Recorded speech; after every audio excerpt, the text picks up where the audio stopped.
Now look at geometry of molecules. Now geometry of molecules means that if there is a molecule which contains, say, two elements. Beryllium chloride is one beryllium and two chlorines. The two chlorine atoms are going to align themselves, are going to be in space in such a way that they are as far as possible. So if there are only two things, then that means geometrically the two arms will be at 180 degrees. So this is what happens. These are repelling each other and they repel in such a way that they align themselves at an angle of 180 degree. Before that the angle will be less. If I draw Cl here, everywhere the angle will be less. If I move down again, the angle will become very less. So the maximum angle or maximum distance between them is this. If there are three atoms attached, BF3 contains three fluorine atoms, they are going to be trigonal in nature. That is, they are going to align themselves in a triangular form as far as possible.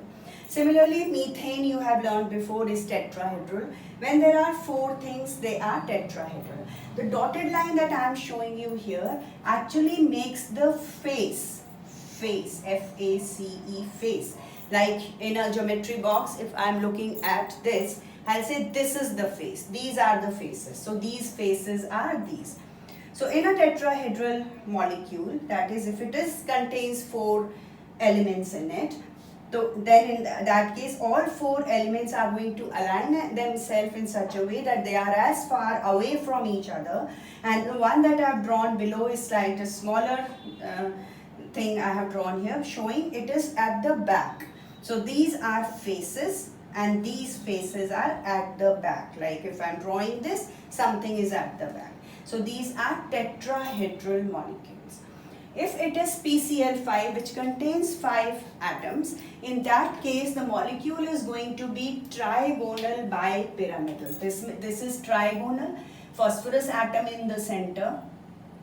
It attaches to 3 chlorine atoms in a triangle, and one above the plane, one below the plane. One above the plane means this is the plane, one above the plane and one below the plane. So this is above the plane shown, this is below the plane. If I join all of them together by a dotted line, I'll say that the molecule has become trigonal here and two pyramids are formed. One above the plane, one below the plane.